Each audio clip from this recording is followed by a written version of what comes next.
¿Cómo están? Manuel Ventura nuevamente, bienvenidos a este espacio Hablando con Manu. Hoy día vamos a tocar un tema delicado, la fornicación. Pero la fornicación desde el punto de vista de Dios y no bajo el punto de vista de lo que hemos entendido. He escuchado a muchos predicadores reducir el tema de la fornicación a un tema estrictamente de pureza sexual. ¿Y es realmente lo que Dios nos está tratando de transmitir o enseñar con este tema? Y antes que agarre las piedras para apedrearme, te pido que veas el video completo. Y es bien importante que lo veas completo para que entiendas lo que voy a tratar de transmitir, ya que si lo ves en forma parcial probablemente te lleves una idea equivocada. Entonces, vamos a empezar a ver qué cosa o cómo es la relación del pueblo hebreo con Dios. Yo siempre tuve la idea de que la relación entre los hebreos o entre el pueblo judío y Dios era una relación idílica. Es decir, prácticamente un cuento de hadas, donde Dios va, envía a Moisés, lo saca, lo lleva a la tierra prometida y existe una relación idílica. Sin embargo, estudiando el Antiguo Testamento y viendo los detalles de la historia, me doy cuenta que en realidad es más parecido a una novela mexicana que a un cuento de Disney. Y me voy a explicar. Vamos a verlo por partes. En primer lugar tenemos que Dios manda a Moisés a sacar al pueblo de Israel de la esclavitud de Egipto.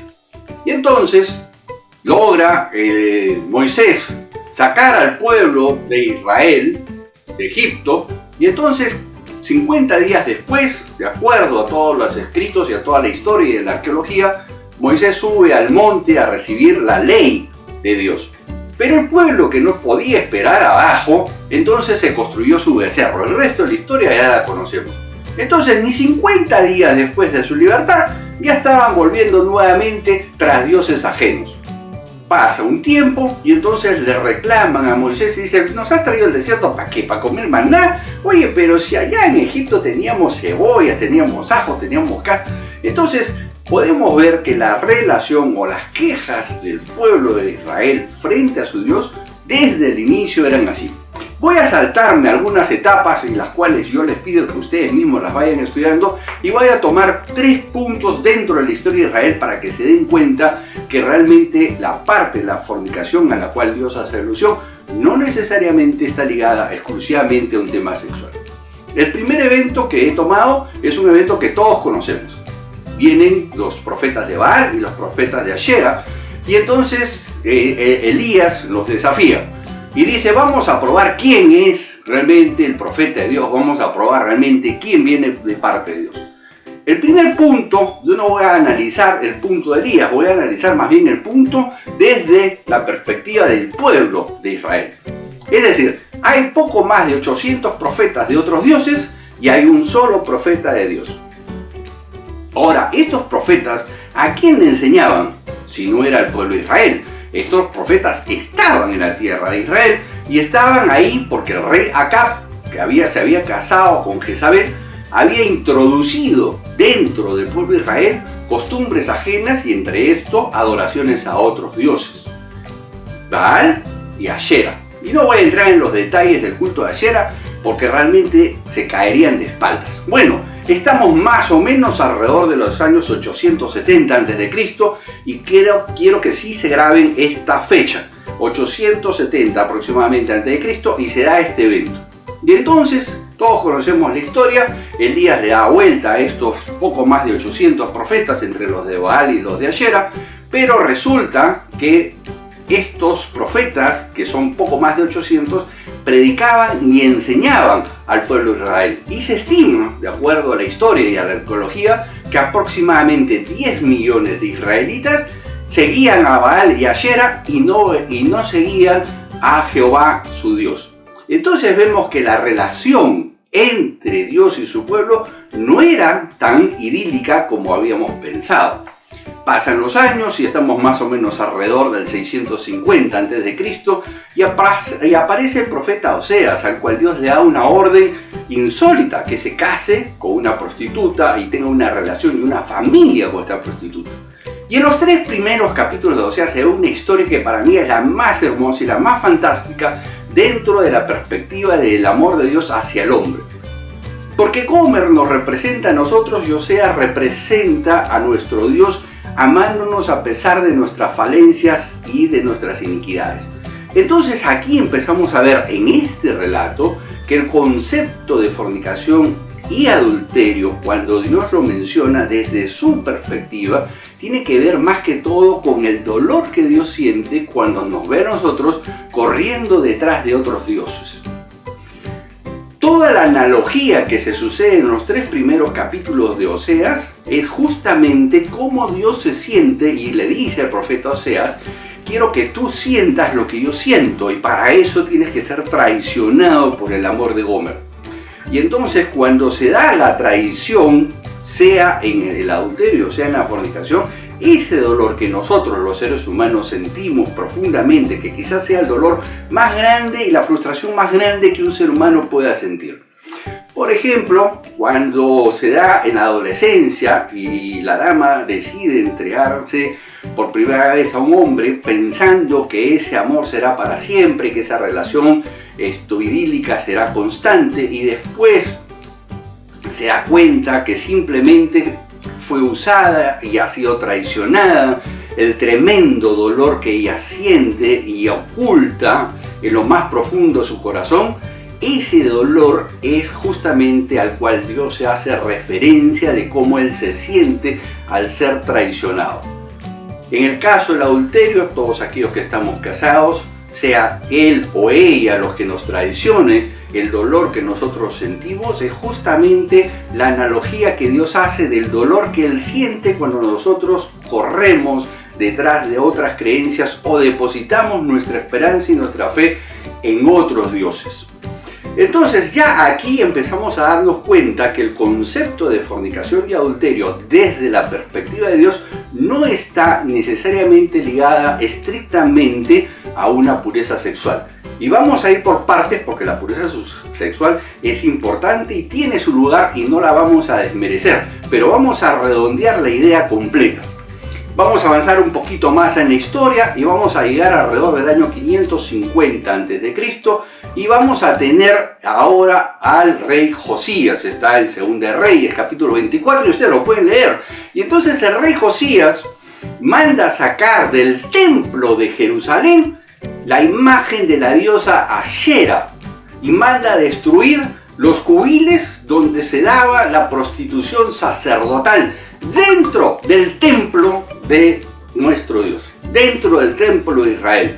Han pasado poco más de 270, casi 300 años desde la ocurrencia de Elías. Exactamente contra quienes luchaba Elías: los profetas de Baal y los profetas de Ashera. Y ahora el rey Josías, prácticamente 300 años después, está luchando y limpiando exactamente lo mismo, porque lo que dice el relato es que Josías ordena al sumo sacerdote sacar todos aquellos utensilios y las imágenes de Ashera de dentro del templo. Esto quiere decir que dentro del templo estaban adorando a un dios ajeno. Eso es lo que Dios llama fornicación. Es decir, la traición de cuando nuestra fe está depositada en otros dioses o nuestra confianza está depositada en otras personas. Entonces no es hasta Esdras y Nehemías post-exilio, o sea, es decir, hasta el retorno de la esclavitud en Babilonia, que procuran retornar a un estado teológico, es decir, donde ya no hay reyes y quien va a gobernar es Dios a través de sus profetas o a través de sus sacerdotes. Pero poco tiempo después llega Alejandro Magno, los conquista, después los asirios, y tenemos toda la historia universal en la cual podemos ver nuevamente el descalabre que ocurre nuevamente entre la relación entre Dios y su pueblo. Y entonces llega nuestro Señor Jesucristo y llega un momento en su ministerio que entra al templo y con un látigo bota a todos los mercaderes que existían en ese momento, que eran los que vendían los animales, las palomitas para los sacrificios, da la vuelta a la mesa a los cambistas. Y entonces Jesús dice: mi casa será llamada casa de oración, pero ustedes la han convertido en cueva de ladrones. Y entonces podemos ver que nuevamente la relación idílica entre el pueblo de Israel y Dios no es tanto así, sino más bien es más semejante a una novela mexicana, ya que las diferencias entre el pueblo y Dios son constantes a lo largo de la historia. Ahora, Jesús estaba recriminando a los vendedores. ¿Quiénes son los que promovían esto? Eran los sacerdotes. Porque los sacerdotes decían, nosotros no podemos recibir la moneda, que es la moneda corriente. Recordemos que en aquel entonces el imperio gobernante era el imperio romano. Por ende, la moneda corriente con la que te pagan tu salario era la moneda del César. Y la moneda del César pues tenía obviamente la esfinge o la figura del César. Y lo que decían los sacerdotes, no, esta es una imagen, entonces sacrílego, no podemos recibir esta moneda en el templo. Entonces tienen que cambiarla por moneda del templo. Y quienes ponían el tipo de cambio eran estos. Los que exigían este tipo de transacciones eran los sacerdotes. Pero claro, ellos no tenían que aparecer, entonces ponían a un intermediario de por medio, que eran los cambistas y los que vendían. Pero toda esta prostitución, toda esta negocio de los temas del templo estaba realmente manejado por el sacerdocio de la época, y es contra lo que Jesús está peleando, porque la función del sacerdote es acercar al pueblo a Dios y no alejarlos. Entonces estos sacerdotes lo que estaban haciendo era violar el principio de lo que debe hacer un sacerdote y lo que debería ser un pastor, un líder en nuestros tiempos, es acercar al pueblo o a facilitar acercarse al pueblo a Dios. Y entonces ellos no estaban cumpliendo. Y acá entonces podemos observar que definitivamente el concepto desde el punto de vista de Dios de la fornicación no tiene realmente algo que ver con la sexualidad necesariamente. Vamos a avanzar para redondear el tema. Hechos de los Apóstoles, capítulo 15, Pablo justo acaba de regresar de su primer viaje misionero, ha predicado a los gentiles, se han convertido los gentiles, algo que los judíos no entendían muy bien, y entonces como hay muchas discrepancias entre los judíos que predican a judíos, y Pablo que le predica a los gentiles, y los judíos querían judaizar el evangelio, es decir, exigirle a los gentiles que guarden la ley, que se circunciden, que guarden las fiestas, el Shabbat, etcétera, etcétera, etcétera. Entonces hay un concilio en Jerusalén, el cual se refleja en el capítulo 15 de Hechos de los Apóstoles, y concluye con el acuerdo en el cual dicen no les vamos a exigir nada de esto a los gentiles, es decir, no les vamos a exigir ni que se circunciden, ni que guarden la fiesta, ni que guarden Shabbat, etcétera, etcétera. Solamente hay 3 temas que yo te pido, Pablo, que ustedes guarden. Es abstenerse del sacrificio de los ídolos, que era muy corriente, digamos, en la época de la predicación de Pablo, que no coman animales de ahogado, es decir, los que mueren, lo que hoy día llamaríamos los pollos que mueren en la java, y en tercer punto dice que se alejen o que no entren en la fornicación. Y entonces tú dices que nuevamente reducimos a un tema simplemente sexual, y nos damos cuenta que en realidad de dónde venían los gentiles de aquel entonces, es decir, de qué se convertían. De aquel entonces los gentiles, es decir, aquellos que no eran judíos, tenían puesto su mirada en los dioses de la época, Zeus, Marte, Hércules, etc., y todos aquellos dioses. Y entonces era muy común que el gentil sea politeísta, es decir, que creía en varios dioses. Chapo a Zeus, chapo a Mercurio, me chapo a Marte, y chapo por aquí, chapo por allá, total, alguno me ligará, te decían ellos. Y entonces el concepto de fornicar era justamente ese: si tú vas a creer en Dios, crees en Dios en forma exclusiva y tienes una relación íntima con Dios y te olvidas del resto de los dioses. Y ese es el verdadero concepto de la fornicación desde la perspectiva de Dios, en el cual la pureza sexual es una pequeña arista de todo el tema de lo que significa fornicación para Dios. Me explico y reitero: la pureza sexual tiene su lugar dentro de la conservación que uno debe tener frente a Dios, y está bien, y es correcto, y es bíblico. Pero no podemos reducir el concepto de fornicación exclusivamente a un tema sexual, porque entonces estamos perdiendo la perspectiva delante de Dios de la que se refiere. Te paso a hacer algunos ejemplos de ahora. Siglo XXI, año 2020, para que entendamos y podamos redondear la figura de la fornicación desde la perspectiva de Dios. Estaba conversando con un amigo pastor hace una semana y él me comentaba que un día hacen una visita a la casa de una líder de una iglesia. Entonces entra y él se percata de que hay unas pirámides en el borde de la chimenea, en el marco de la chimenea. Y entonces le llamó la atención, porque eran muy bonitas, y le pregunta: ¿y hermana, y estas pirámides? Y dice que la hermana le dice: es que esto de acá es para la buena vibra. Esto acá es para que traiga la energía a la casa. Eso es fornicación para Dios. ¿Entendiste la idea? Y entonces, unas veces nosotros agarramos y decimos: ok, voy a guardar mi patita de conejo porque me trae buena suerte. Y eso es fornicación delante de Dios. Agarramos y decimos: voy a tener mi billete de $2 en la billetera para que me vaya bien económicamente. Eso es fornicación delante de Dios.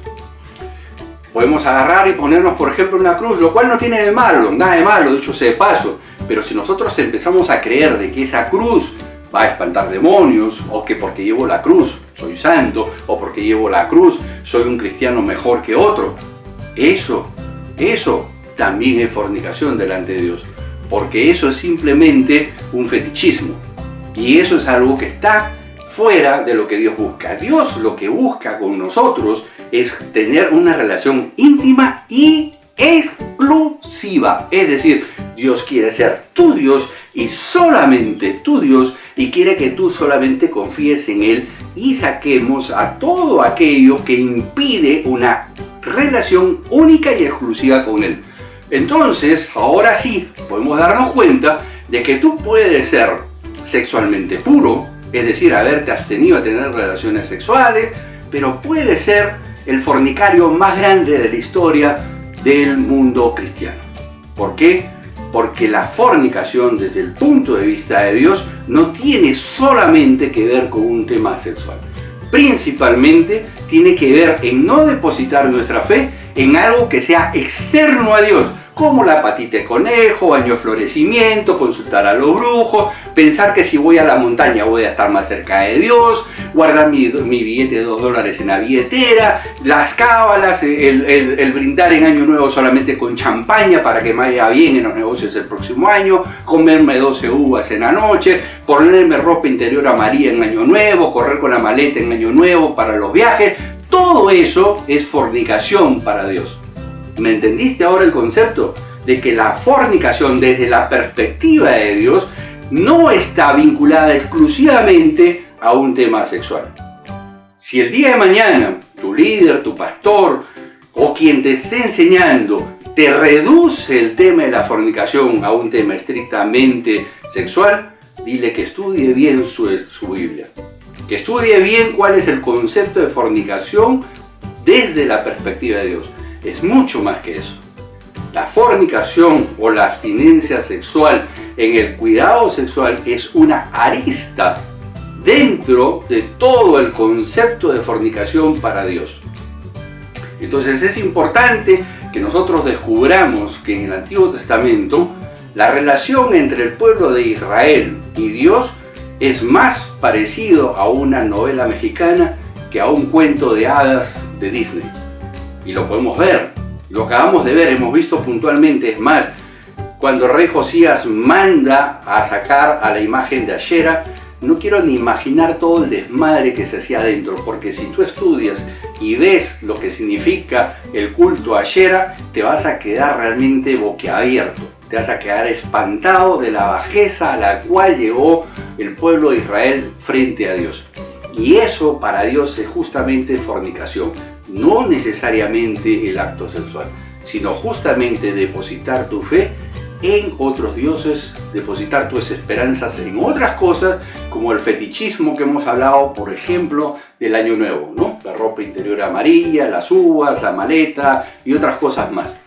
Y entonces, espero que este pequeño análisis te haya servido para darte cuenta que la fornicación desde la perspectiva de Dios no es solamente la arista sexual, sino que va mucho más allá, y que nosotros tenemos que estar conscientes que a lo que Dios nos está llamando es a tener una relación íntima con Dios, constante y sin contaminación, en el sentido de dejar fuera todas aquellas creencias que están fuera de nuestro Señor.